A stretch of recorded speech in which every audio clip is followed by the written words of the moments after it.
إن الحمد لله نحمده ونستعينه ونستغفره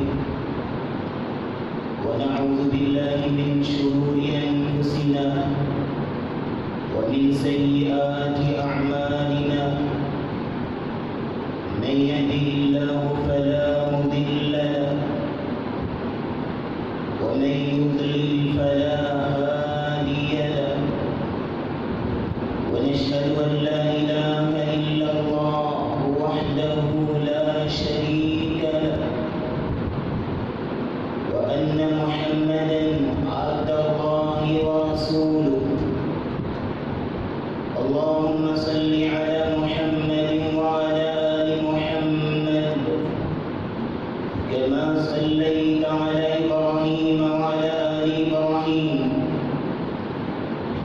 إنك حميد مجيد اللهم بارك على محمد وعلى آل محمد كما باركت على إبراهيم وعلى آل إبراهيم إنك حميد مجيد يا أيها الذين آمنوا اتقوا الله حق تقاته ولا تموتن إلا وأنتم مسلمون يا أيها الناس اتقوا ربكم الذي خلقكم من نفس واحدة وخلق منها زوجها وبث منهما رجالا كثيرا ونساء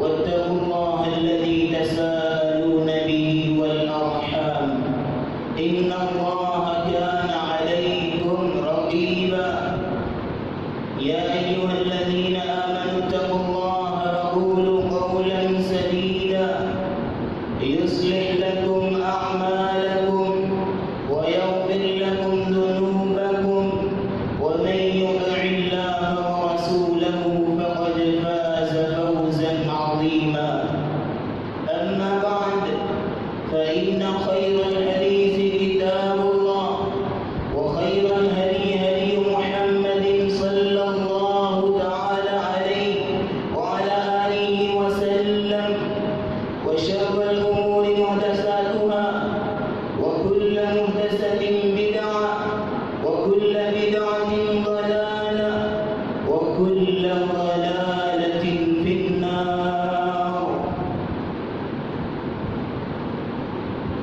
سامعین مکرم،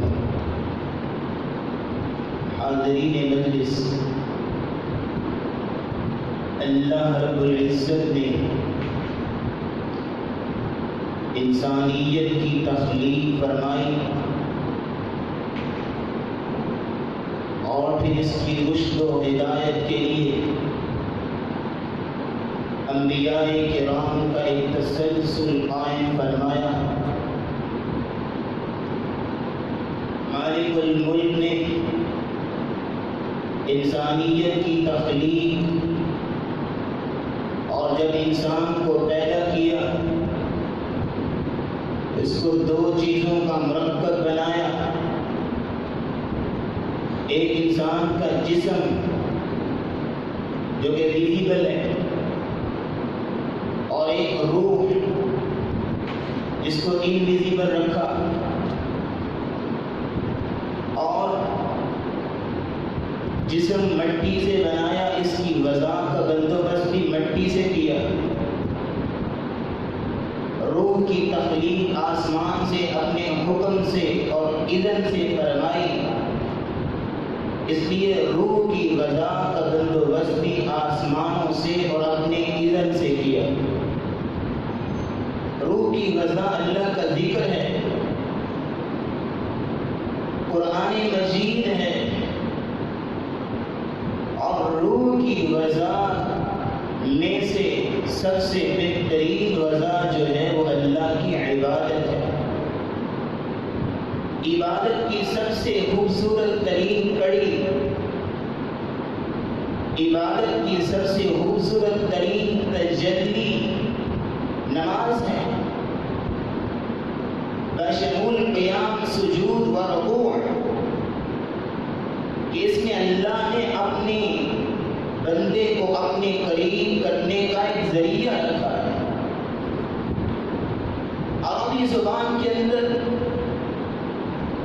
نماز الصلاۃ کو کہتے ہیں، جس کا مطلب ہے نماز پڑھنا، دعا کرنا، سجدہ، تسبیح کرنا، متوجہ ہونا اور رحمت اور برکت کے معانی میں یہ استعمال ہوتا ہے۔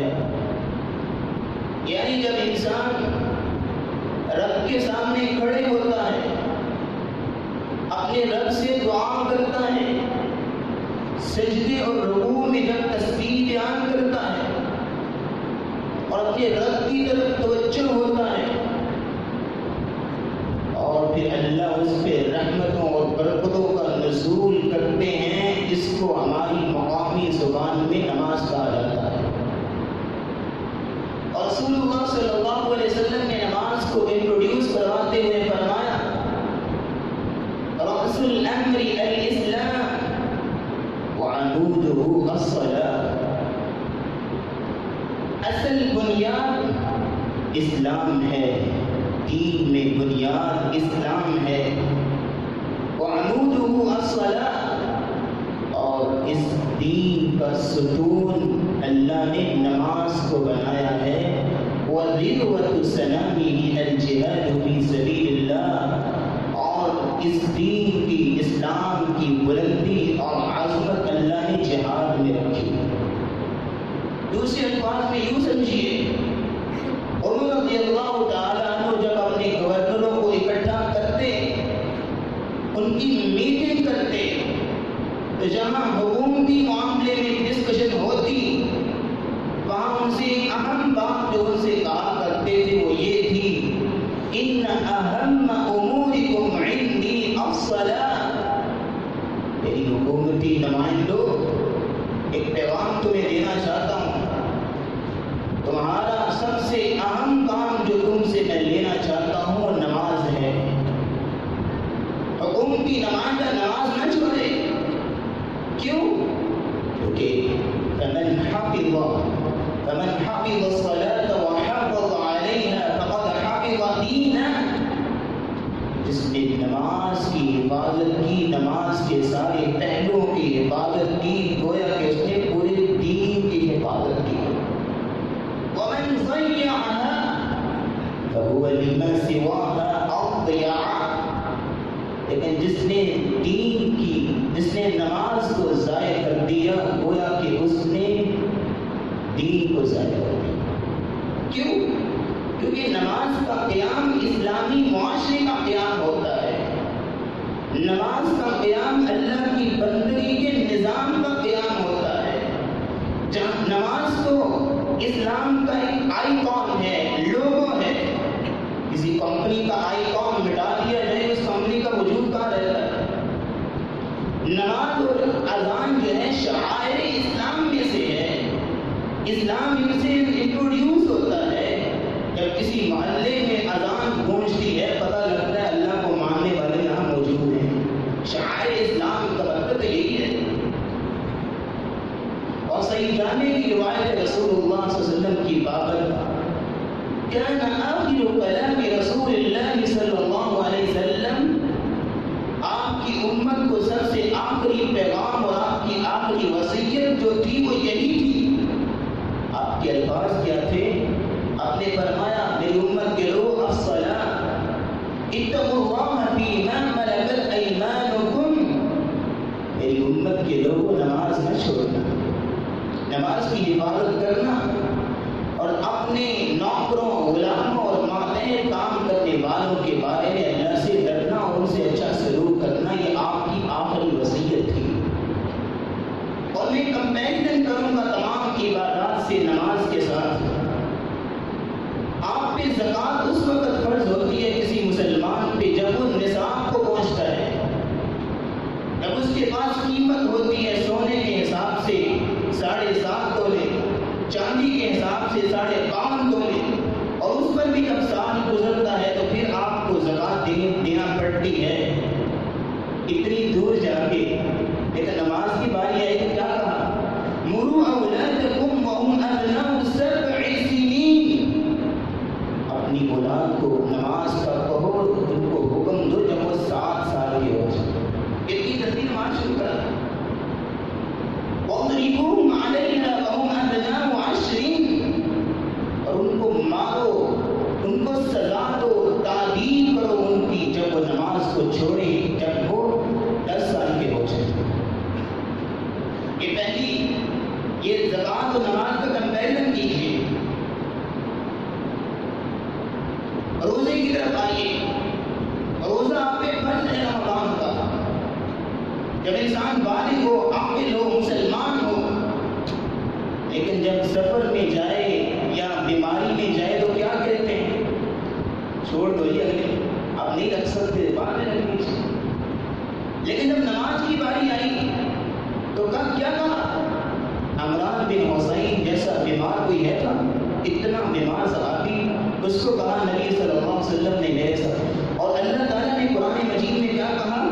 فَإِنْ خِفْتُمْ فَرِجَالًا أَوْ رُكْبَانًا، اگر خوف کی حالت میں ہو، دشمن تمہارے سرحانے کھڑا ہے، پیدل چلتے چلتے نماز پڑھ لو، سواری پہ نماز پڑھ لو، فرض نماز، جنگ کی حالت میں تم جو ہے وہ نماز خوف پڑھ لو، جنگ کی حالت میں دشمن سامنے کھڑا ہے، وہاں بھی نماز کی چھٹی نہیں ملتی۔ روزہ تو گھر میں بھی سفر میں بیمار ہے چھوڑ دیں، کمپیرزن چیک کیجیے۔ حج کی طرف آئیے، حج آپ پہ اس وقت فرض ہے جب آپ صاحب استطاعت ہیں، فائنینشلی بھی، مالی اعتبار سے بھی اور جسمانی اعتبار سے۔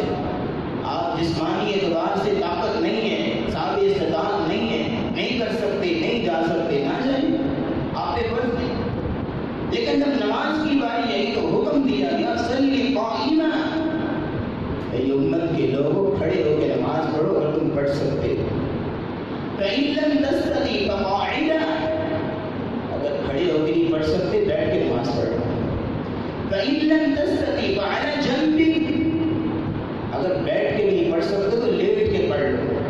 وَفِي رِوَایَةٍ أُخْرَىٰ، دوسری روایت میں آتا ہے فَأَوْمِئِي مَاءً، کچھ بھی نہیں ہو سکتا اشاروں کے ساتھ نماز پڑھ لو، اگر جسم بالکل طاقت جواب دے چکا ہے، اگر استطاعت نہیں تھی تو حج ثابت ہو گیا، لیکن ادھر آخری اسٹیج پہ بھی نماز کی چھٹی نہیں ہوئی۔ آخر وجہ کیا ہے؟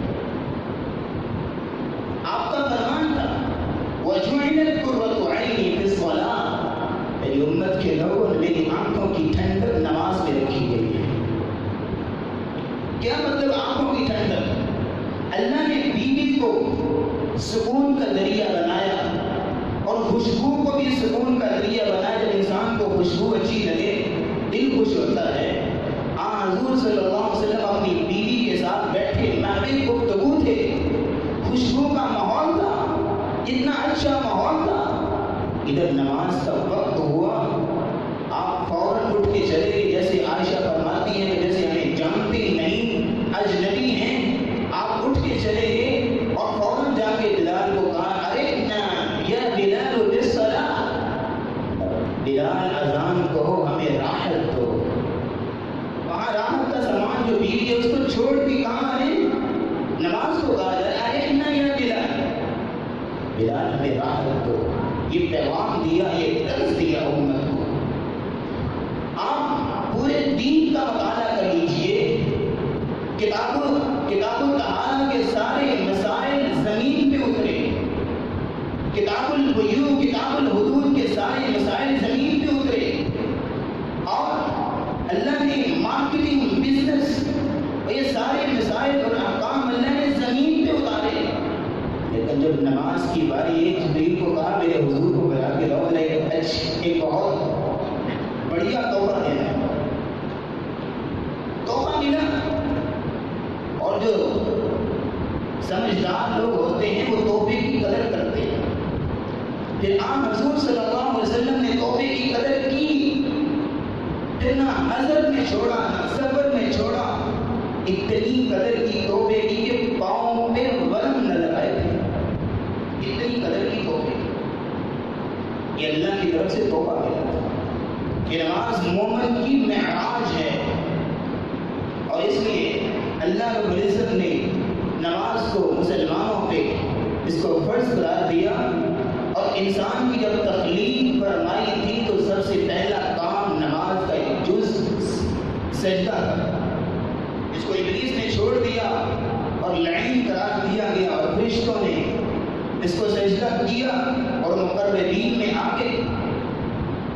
لیکن انسان 17 فرائض ہوتے ہیں دن کے، اور سنتوں کو ذرا سائڈ پہ رکھیے، نوافل کو سائڈ پہ رکھیے، 17 فرائض کے 34 سجدے ہوتے ہیں۔ انسان روزانہ کے 34 سجدے چھوڑ کے کہتا ہے مجھے جنت مل جائے گی، کیسے ہو سکتا ہے؟ اگر نماز کی اتنی اہمیت ہے، اس قدر فضیلت ہے، تو آخر اس کے کچھ مقاصد تو ہوں گے۔ یہ نماز ہم پہ فرض کی گئی، وجہ کیا ہے؟ اس کا فلسفہ کیا ہے؟ یہ کیوں ہے؟ سب سے پہلا وہ مقصد آپ پہ نماز فرض کرنے کا وہ یہ ہے کہ سب سے پہلے ہماری زندگی میں نظم آنا چاہیے، ہماری زندگی منظم ہو، اور جو نماز سے وابستہ ہوتا ہے اس کی زندگی اس طرح مینج اور منظم ہو جاتی ہے، کیونکہ اللہ نے قرآن مجید میں فرمایا ان الصلاۃ کانت علی المؤمنین کتابا موقوتا، نماز مسلمانوں پہ وقت مقررہ پر فرض کی گئی، اور آپ سے سوال کیا ہے ای العمل افضل الی اللہ، سرکار رسول یہ تو بتائیے کہ اللہ کو سب سے پیارا عمل کون سا ہے؟ تو آپ نے کیا کہا؟ الصلاۃ علی وقتها، نماز کو اس کے وقت پہ پڑھنا۔ جو انسان دن میں باقاعدہ 5 وقت اپنی گھڑی کو اپنی کلائی پہ باندھے ہوئے وقت کا انتظار کرتا ہے، نماز کب آئے گا، اور ایک ہی وقت میں روزانہ فجر پڑھتا ہے، ایک ہی وقت میں ظہر عصر مغرب ٹائم کے ساتھ جاتا ہے، بتائیے پوری دنیا میں اس سے بڑھ کر وہ پنکچوئل ہستی ہے کہ نہیں؟ اس قدر پنکچوئل آدمی کہ پابندی کے ساتھ۔ تو یہ مقصد تھا کہ آپ اپنی بقیہ زندگی میں بھی وقت کی پابندی کریں، کیونکہ گیا وقت پھر آتا نہیں، تو وقت کی پابندی کرنے کے لیے آپ کو مینج اور منظم کرنے کے لیے اللہ نے سب نماز کو بھیجا۔ یہ پہلا مقصد تھا۔ دوسرا مقصد وہ یہ تھا کہ آپ کے اندر اتفاق اور اتحاد کو قائم کیا جائے، اور برابری اور مساوات کو قائم کیا جائے۔ یہ دوسرا مقصد تھا نماز کا۔ آپ مسجد میں آتے ہیں اور ایک امام کے پیچھے کھڑے ہوتے ہیں، ایک ہی صف میں کھڑے ہو کے محمود و ایاس، نہ بندہ رہا اور نہ کوئی بندہ نواز، اور یہاں پہ محمود بھی کھڑے ہیں، ایاز بھی کھڑے ہیں، غلام بھی کھڑے ہیں، آقا بھی کھڑے ہیں، امیر فقیر غریب سب کھڑے ہیں، کندھے پہ کندھا ملا کے، پاؤں سے پاؤں ملا کے سب کھڑے ہیں، اور کس قدر کو پرفارم کرتے ہیں امام کے پیچھے کہ امام جب تک سجدے میں نہ جائے وہ نہیں جاتے، رکوع میں نہ جائے وہ نہیں جاتے، پوری نماز ایک امام کی لیڈرشپ میں وہ پڑھتے ہیں، اور پھر نان مسلم بھی دیکھ کے حیران رہتا ہے کہ مسلمانوں میں اتفاق و اتحاد کتنا ہے۔ یہ اتفاق اور اتحاد اور برابری پیدا کرنا تو نماز کا مقصد تھا۔ اب یہاں تیسرا مقصد سنیے، اللہ کے سامنے اظہار بندگی، کہ آپ اپنے رب کے سامنے اپنی بندگی کا اظہار کریں، اپنا خشوع اور خضوع کا اظہار کریں۔ یہ تیسرا مقصد تھا جس کے لیے آپ پہ نماز فرض کی گئی۔ آپ کسی نان مسلم سے پوچھئے تمہاری زندگی کا آبجیکٹو کیا ہے، مقصد کیا ہے، تو دسیوں سٹیٹمنٹس اور دسیوں لائنیں آپ کے سامنے رکھے گا، میری زندگی کا مقصد یہ بھی ہے، یہ بھی ہے۔ آپ کسی یہودی سے پوچھئے، وہ بڑی پیچیدہ باتیں وہ آپ کے سامنے لا کے رکھے گا، لیکن ایک مسلمان سے پوچھئے کہ آپ کی زندگی کا مقصد کیا ہے، تو وہ ایک بات کہے گا، اس کو جو سکھائی گئی ہے، وَمَا خَلَقْتُ الْجِنَّ وَالْإِنسَ إِلَّا لِيَعْبُدُونَ، میری زندگی کا مقصد صرف اللہ کی بندگی ہے۔ ایک لفظ کے اندر پورا فلسفہ حیات کو رکھ دیا گیا، میری زندگی کا مقصد اللہ کی بندگی، اور اس بندگی کے اظہار اور بندگی کی سب سے خوبصورت ترین چیز جو ہے وہ نماز ہے، اور بندگی کے اظہار کی سب سے خوبصورت ترین تجلی اللہ نے نماز کی رکھی ہے، اور یہ تیسرا مقصد تھا جس کے لیے اللہ نے نماز کو فرض کیا۔ چوتھا مقصد تقرب الی اللہ، اللہ کی تقرب الہی، اللہ کے قریب ہونا، تمہیں اللہ کے قریب کرنا مقصود تھا۔ اور انسان اللہ کے قریب اس وقت ہوتا ہے جب وہ سجدے کی حالت میں ہوتا ہے۔ واسجد واقترب، آپ سجدہ کیجیے اور اللہ کے قریب ہو جائیے۔ یقین جانیے جو دن کے اندر 24 گھنٹے میں فرائض اور نوافل کو سائڈ پہ رکھیے، 34 سجدے جو کرتا ہے وہ اللہ کے کتنا قریب ہوگا۔ اور پھر تمہیں نوافل اور سنتیں بھی دی، اور بہت افضل نماز فرض نماز کے بعد قیام اللیل بھی دیا۔ سجدوں کی مقدار 50 تک پہنچ گئی، اب تو 60 ہو گئی کہ اتنے سجدے تمہیں 24 گھنٹے کے اندر کرائے جا رہے ہیں کہ تم اللہ کے قریب ہو جاؤ، اور اتنا قریب ہو جاؤ کہ اللہ کے لیے بندگی تمہارے اندر گل مل جائے، اور پھر اتنا اللہ کے قریب ہو جاؤ کہ اللہ رب العزت کو تمہیں اللہ رب العزت کہتے ہیں جس طرح کہ حدیث قدسی میں آتا ہے، کنت سمعہ الذی یسمع بہ، اب میرا بندہ میرا اتنے قریب ہو چکا ہے، میں اس کے کان بن گیا ہوں جس کے ساتھ وہ سنتا ہے، میں اس کی زبان بن گیا ہوں جس سے وہ بولتا ہے، اس کی آنکھیں بن گیا ہوں جس سے وہ دیکھتا ہے، ایون کہ اس کے پاؤں بن گیا ہوں جس سے وہ چلتا ہے، اس کے ہاتھ بن گیا ہوں جس سے وہ چھوتا ہے۔ اس قدر بندگی کے اظہار کا نام ہے کہ اللہ نے یہ نماز، بے نماز کو یہ سعادت نصیب نہیں ہوتی۔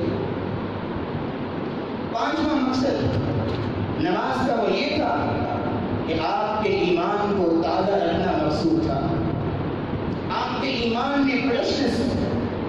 اور ذرا سمجھیے گا وہ آیت جو میں نے پہلے پڑھی تھی، ان الصلاۃ کانت علی المؤمنین کتابا موقوتا، نماز مسلمانوں میں وقت مقررہ پر فرض کی گئی ہے۔ یہ موقوتا کا معنی کیا ہے؟ یہ موقوتا کا معنی کیا ہے؟ آپ کو 5 مرتبہ دن میں کیوں بلایا جا رہا ہے؟ ایک نماز فجر اور ظہر میں چلو ذرا گیپ آتا ہے، باقی نمازوں میں 2.5 گھنٹے یا 1.5 گھنٹے کا ڈیوریشن ہوتا ہے، 2.5 گھنٹے کے بعد 1.5 گھنٹے کے بعد آپ کو دوبارہ پھر بلایا جا رہا ہے، آؤ نماز کی طرف۔ یہ مقصد کیا ہے؟ 24 گھنٹوں میں آپ کو بار بار مسجد میں بلایا جا رہا ہے اور نماز کی تلقین کی جا رہی ہے، اس کی بہت بڑی وجہ ہے۔ آپ کسی ڈاکٹر کے پاس جاتے ہیں میڈیسن لینے کے لیے، وہ آپ کو ڈائگنوز کرتا ہے اور بیماری کو، اور پھر آپ کو میڈیسن لکھ کے دیتا ہے۔ کچھ پیشنٹ ایسے آتے ہیں نارمل، ان کو میڈیسن ایک دفعہ لکھ کے دیتا ہے اور کہتا ہے صبح اور شام لے لینا۔ کچھ اور آتے ہیں کہتے ہیں 3 ٹائم لینا، صبح دوپہر اور شام۔ کچھ بیماری زیادہ سیریس والے آتے ہیں کہتا ہے 6 ٹائم لینا، اور کچھ اور سیریس ہوتے ہیں ان سے کہتا ہے کہ ہر گھنٹے بعد آپ نے میڈیسن لینی ہے۔ جب ہم نے سروے کیا ڈاکٹر صاحب سے پوچھا اس کی وجہ کیا ہے کہ آپ اتنے لوگوں کا کیسے یاد رکھتے ہیں کہ اس کو اتنے ٹائم، اس کو اتنے ٹائم؟ وہ کہنے لگا کہ ہمیں زیادہ لمبی چوڑی باتیں یاد رکھنے کی ضرورت نہیں ہوتی، صرف 2 سے 3 باتیں ہم یاد رکھتے ہیں۔ پہلی بات یہ یاد رکھتے ہیں کہ جو بھی بیماری، جو بھی پیشنٹ آیا ہے بیمار آدمی، اس کی بیماری کیا ہے اور اس کو ہم نے میڈیسن کون سی دینی ہے۔ یہ پہلا مقصد، پہلی بات، اور یہ پہلا نقطہ ہمارے ذہنوں میں ہوتا ہے۔ دوسرا نقطہ یہ ہوتا ہے کہ جو دوائی میں اس کو دے رہا ہوں وہ میڈیسن کا اثر کتنی دیر تک ہوتا ہے۔ ذرا بات کو سمجھیے، اس میڈیسن کا اثر کتنی دیر تک ہوتا ہے۔ ہم پھر اس کے اثر کے حساب سے ہم کہتے ہیں کہ اس کا اثر 2 گھنٹے تک ہوگا، 4 گھنٹے تک ہوگا، پھر ہم کہہ دیتے ہیں کہ 4 گھنٹے کے حساب سے ہم بتا دیتے ہیں کہ آپ نے پہلی میڈیسن اس وقت دینی ہے، دوسری اس وقت دینی ہے، تیسری اس وقت دینی ہے۔ تو مالک الملک، ہم سب کے خالق و مالک ہیں، وہ بہتر جانتے ہیں کہ ہمارے اندر ایمان کا اثر کب تک رہتا ہے۔ وہ فجر کی نماز پڑھائی اور پتہ لگا رہی ہے کہ فجر پڑھنے کے بعد ہی جس نے فجر پڑھ لی، فجر مشکل ہوتی ہے، اس نے فجر پڑھ لی، اس کا مطلب ایمان بہت زیادہ ہے، لمبا گیپ دے دیا ظہر تک، ظہر کے بعد سستی آ جاتی ہے، گیپ چھوٹا کر دیا، عصر کے بعد اور گیپ چھوٹا کر دیا۔ یہ ہمیں ایمان کی فریشنس کے لیے اور ایمان کو برقرار رکھنے کے لیے 5 ٹائم ہمیں مسجد میں بلایا جا رہا ہے، اور اس لیے رسول اللہ نے بھی اسی لیے کہا تھا، آپ نے کہا تھا جس کو تم دیکھ رہے ہو کہ مسجد میں آ رہا ہے جا رہا ہے، جس کا آنا جانا مسجد میں لگا ہوا ہے، آنکھیں بند کر کے اس کے ایمان کی گواہی دے دو یہ بندہ مومن ہے، کیونکہ ایمان کے بغیر تو مسجد میں آنا تو بھی نصیب نہیں ہوتی۔ کہ آپ کے ایمان کو مضبوط کرنا مقصد ہے۔ چھٹا اور آخری مقصد جو آپ کے خطبے میں بیان کرنا چاہتا ہوں، جو نماز آپ پہ فرض کی گئی تو اس لیے کہ آپ کے اندر جو اخلاقی برائیاں ہیں ان کو ختم کیا جائے۔ یقین جانی علماء کہتے ہیں کہ جس کو نماز پڑھنے کے باوجود یہ اخلاقی برائیاں ختم نہیں ہو رہی، اس کو چیک کرنا چاہیے کہ نماز میں غلطی کہاں رہی ہے، اس کی نماز جا کہاں رہی ہے، مقصد کیا ہے۔ ان الصلاۃ تنہی عن الفحشاء والمنکر، تمام کی تمام عبادات کا مقصد تقوی، پرہیزگاری، اور آپ کے اندر اخلاقی عادات کو بلند کرنا، اور آپ کے عادات و فضائل کو بلند کیا جائے، یہ سب سے مین مقصد تھا نماز کا۔ کیونکہ جب انسان نماز پڑھ کے واپس آتا ہے، اگر اس کا ایمان مضبوط ہو، اتنا بھی کمزور ایمان نہ ہو، ایمان اس کا مضبوط ہو، اس کا تعلق اللہ کے ساتھ مضبوط ہو، تو پھر اللہ رب العزت کی طرف سے اس کے دل میں حیا پیدا ہوتی ہے۔ ابھی میں نماز پڑھ کے آ رہا ہوں، ابھی میں کیا کرنے لگا ہوں، حیا پیدا ہو۔ نماز انسان کو برائی سے اور بے حیائی سے روکتی ہے۔ ہمارے خطبہ جمعے کا آخری پہلو کہ نماز کی اس قدر فضائل ہیں، فوائد ہیں، ثمرات ہیں، اور اس قدر پیچیدہ مقاصد ہیں، اور اتنے پیارے اس کے ایمز ہیں، لیکن اس نماز کو پڑھنے کا فائدہ کیا ملے گا، ہمیں ثمرات کیا نصیب ہوں گے۔ سب سے پہلی بات، نماز کہاں سے شروع ہوتی ہے؟ بولے اذان سے۔ نماز اذان سے شروع ہوتی ہے۔ مؤذن نے اذان پڑھی اور آپ نے جواب دیا، اگر اللہ توفیق دے، آج کل تو کچھ اور ہی باتیں ہیں، آپ نے جواب دیا، جس طرح مؤذن نے کہا آپ نے اسی طرح جواب دیا، اذان کی جواب سے فارغ ہو کے آپ نے درود پڑھا، اللہم صلی علی محمد وعلی آل محمد، درود ابراہیمی پڑھا، تو اس کا اجر کیا ملا؟ رسول اللہ صلی اللہ علیہ وسلم نے فرمایا صلی اللہ علیہ عشرہ، اللہ صلوات، اللہ تعالیٰ اس پر 10 رحمتیں نازل کرتے ہیں، صرف آپ نے درود پڑھا۔ اس کے بعد ابھی جواب مکمل نہیں ہوا، آپ نے وسیلے کی دعا مانگی، اللہم رب هذه الدعوة التامة، یہ جب آپ نے دعا پڑھ لی تو اجر کیا ملا اس پر؟ حلت له شفاعتی یوم القیامہ، نبی صلی اللہ علیہ وسلم نے فرمایا قیامت کے دن اس کی شفاعت، اس کے حق میں میری شفاعت واجب ہو گئی، میں قیامت کو اس کی سفارش کر کے اس کو جنت میں لے کے جاؤں۔ اب یہ نماز کا بھی آغاز نہیں ہوا، آپ نے پھر نماز اس کے بعد دعا پڑھی، رضیت باللہ ربا وبالاسلام دینا وبمحمد نبیا، آپ نے یہ دعا پڑھی تو اللہ نے کی طرف سے حکم ہوا غفر له ما تقدم من ذنبه، آپ کی پچھلی زندگی کے سارے گناہ معاف کر دیے جائیں، صغیرہ گناہ معاف ہو گئے۔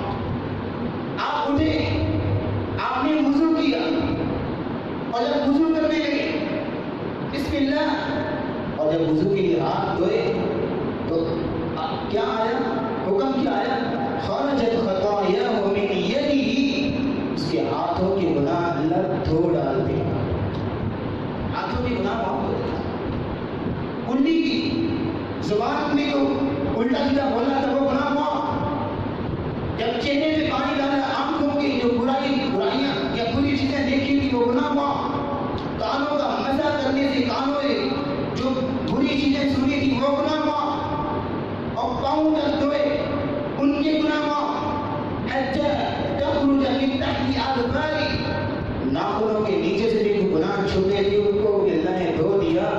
حتی یخرج نقیا من الذنوب، آپ کو گناہوں سے پاک صاف کھڑا ہے. آپ کو پروٹوکول کسے دیا جا رہا ہے.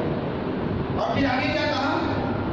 آپ نے جب وضو سے فارغ ہوئے آپ نے دعا پڑھی، اشہد ان لا الہ الا اللہ وحدہ لا شریک لہ واشہد ان محمدا عبدہ ورسولہ. آپ نے جب دعا پڑھی تو ادھر سے آرڈر کیا آیا میرے فرشتوں اس کے لیے فتحت لہ ابواب الجنۃ الثمانیہ یدخل من ایہا شاء، اس کے لیے جنت کے 8 دروازے کھول دیجیے، قیامت کو جہاں سے چاہے گا داخل ہو جائے. یہ ہم نے نماز نہیں پڑھی. آپ وضو سے فارغ ہوئے، گھر سے نکلے مسجد کی طرف، ذرا چیک کیجیے آپ کو ویلکم کیسے کیا جا رہا ہے. فرمایا یہ بندہ، اس کو دوسرے محلے میں کوئی جانتا نہیں، لیکن مالا عالم میں اس کے چرچے کیسے ہو رہے ہیں اور آسمانوں میں اس کا نام لے کے فخر کیسے محسوس کیا جا رہا ہے. اور یہ جو آ رہا ہے، فرمایا اجرہ کاجر الحاج المحرم، یہ وضو کر کے گھر سے آ رہا ہے، اس کا اجر ایسے لکھو جیسے احرام باندھ کے حج کو جا رہا ہے. اور پھر یہی بس نہیں، کہا فوراً سے اس کا اکاؤنٹ کھولو. اکاؤنٹ کھولا گیا، آپ فوراً سے لکھو، جب بھی قدم اٹھائے ایک نیکی، جب بھی قدم اٹھائے ایک برائی معاف، قدم اٹھائے ایک درجہ بلند. آپ کو دیکھیے ویلکم کیسے کیا جا رہا ہے، آپ کو پروٹوکول کیسے دیا جا رہا ہے. آپ جب مسجد میں داخل ہوئے آپ نے کہا اللہم افتح لی ابواب رحمتک، یا اللہ میرے لیے اپنی رحمت کے دروازے کھول دے. مالک الملک کہتے ہیں تو آنے والا بات تو صحیح، میں نے تیرے لیے سارے دروازے کھول دیے. ابھی آپ نے نماز نہیں پڑھی، اور جب آپ نماز پڑھیں گے اس کے تو پھر اور بھی فضائل ہیں کہ آپ مسجد میں بیٹھے تحیۃ الوضو تحیۃ المسجد پڑھا اور آپ کے سارے گناہ معاف کر دیے گئے. آپ جب نماز میں کھڑے ہوئے تو آپ نے جب کہا الحمدللہ رب العالمین تو اللہ کی طرف سے کیا آواز آئی؟ کہا میرے فرشتوں دیکھو تو صحیح، حمدنی عبدی، دیکھو میرا بندہ میری حمد بیان کر رہا ہے. اس نے کہا الرحمن الرحیم، مالک الملک تو سب سے بڑا مہربان ہے اور رحم کرنے والا ہے، اور تیرے جیسا مہربان دنیا میں کائنات میں کوئی نہیں. تو اللہ رب العزت، دیکھا آپ نے پڑھا تھا نا دوسرے پارے میں فاذکرونی اذکرکم، تم مجھے یاد کرو میں تجھے یاد کروں، یہ یاد ہو رہا ہے. کہا الرحمن الرحیم، جب بندے نے اپنی زبان سے پڑھا تو اللہ کہتے ہیں فرشتوں دیکھو تو صحیح، اثنا علی عبدی، میرا بندہ میری ثنائیں بیان کر رہا ہے. بندے نے کہا مالک یوم الدین، مالک الملک، قیامت کے دن کا مالک بھی تو ہیں. تو اللہ کہتے ہیں مجدنی عبدی، میرے بندے نے میری بزرگی بیان کی. اب اگر آگے بندہ کہتا ہے ایاک نعبد و ایاک نستعین واهدنا الصراط المستقیم صراط الذین انعمت علیہم، پوری دعا پڑھ دیتا ہے تو اللہ کہتے ہیں اپنے فرشتوں سے کہا ھذا بینی و بین عبدی، یہ میرے اور میرے بندے کے درمیان ہے. یہ اب تعلق اور مکالمہ میرے اور میرے بندے کے درمیان ہوگا. وہ جو کچھ بھی مجھ سے مانگے میں اس کی جھولی بھر کے بھیجوں گا. یہ آپ کو اس قدر پروٹوکول اور ویلکم نماز کی وجہ سے دیا جا رہا ہے. اور جو نماز نہیں پڑھتا آپ خود اندازہ کیجئے وہ کتنی بڑی سعادتوں سے محروم ہے. اللہ سے دعا کہ اللہ ہمیں نماز کی پابندی کرنے کی توفیق عطا فرمائے اور ان مقاصد کو حاصل کرنے کی توفیق عطا فرمائے جن مقاصد کے لیے نماز فرض کی گئی. وآخر دعوانا ان الحمد للہ رب العالمین.